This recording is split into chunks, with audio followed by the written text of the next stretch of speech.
अकोला जिले के पालक मंत्री राधाकृष्ण विखे पाटिल अकोला पहुंचे और किसानों के खेतों पर जाकर नुकसान का जायजा लिया।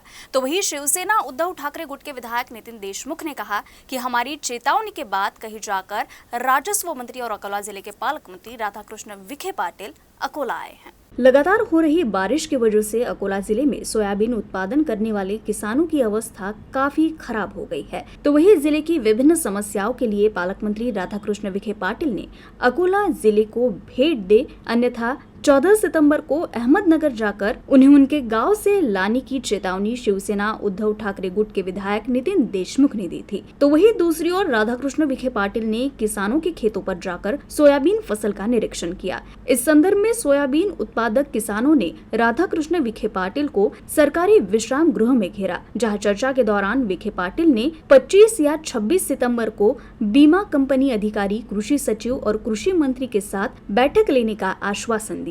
साथ ही सोयाबीन फसल का 100% नुकसान होने के बाद भी उन्होंने कबूल की। इस दौरान विखे पाटिल ने नुकसानग्रस्त क्षेत्र का जायजा कर पंचनामा करने का आदेश भी दिया। दिली आणि त्यावेळी मी काही शेतकऱ्यांच्या शेतावर पाहिलं की याच्यामध्ये यावर्षी पूर्णतः म्हणजे सोयाबीन तो डॅमेज झालेला आहे, 100% त्याला कुठल्या प्रकारच्या शेंगा नाही आहेत। आपल्या जिल्ह्यामध्ये साधारण 1,90,000 हेक्टरवर त्या संदर्भातलं सर्वेक्षण पूर्ण झालेलं आहे। मी आज जिल्हाधिकाऱ्यांना त्या सगळ्या क्षेत्राचे पंचनामे करण्याचे आदेश दिलेले आहेत, ज्यामुळे शेतकऱ्याला NDRFच्या प्रमाणात मदत मिळेल आणि यावर्षी संकट मोठे शेतकऱ्यावर।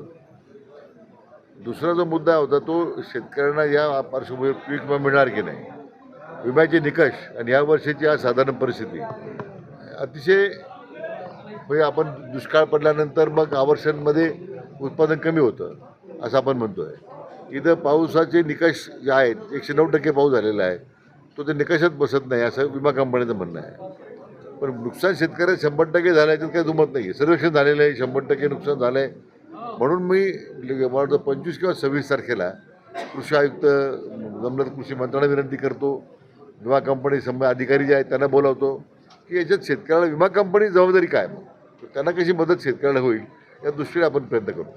तो वहीं राधाकृष्ण विखे पाटिल द्वारा किसानों के खेतों पर जाकर जायजा लेने को लेकर विधायक नितिन देशमुख ने उनका आभार माना। साथ ही कहा कि उन्होंने चेतावनी दी, इसीलिए वो अकोला दौरे पर आए। नाही, धमकी नाही दिली, आम्ही धमकी देण्याचं काम करत नाही। आम्ही इशारा दिला होता की त्यांनी 24 तारखेच्या आत यावं आणि शेतकऱ्याच्या पिकाची पाहणी करावी। आम्ही आंदोलन नव्हतं म्हटलं, तेही सांगतो तुम्हाला। आम्ही त्यांना आदरपूर्वक त्यांच्या गावात घेण्यासाठी जाणार होतो की चला तुमची जबाबदारी आपण भुलता, आपण जबाबदारी पार पाडा, शेतकऱ्याच्या बांधावर चला। ठीक आहे, आज ते शेतकऱ्याच्या विशिष्ट बांधावर जरी गेले असतील तरी चालेल, आमच्या भागामध्ये नसतील आले, परंतु आमच्या शेतकऱ्यांना इथे येऊन त्यांना सोयाबीन आमच्या भागामध्ये कसं आहे ते दाखवलं। विशिष्ट भागामध्ये गेले असतील तरी शेतकऱ्याच्या बांधावर आम्ही त्यांना घेण्यासाठी जाणार होतो, ते त्यांच्यामुळे त्यांना जाग आला आणि ते शेतकऱ्याच्या बांधावर गेले आणि शेतकऱ्याची पिकाची पाहणी केली। जो आम्ही त्यांना इशारा दिला होता तो त्या इशाऱ्यामुळे ते आज आले। आमचं आंदोलन नव्हतं, आमची धमकी नव्हती। तुम्ही ह्या जिल्ह्याचे पालकमंत्री आहात, तुम्ही तुमची जबाबदारी भुलता, तुम्ही शेतकऱ्याच्या बांधावर गेले पाहिजे। जरी असू द्या विशिष्ट भागात गेले असते तरी चालेल, परंतु गेले।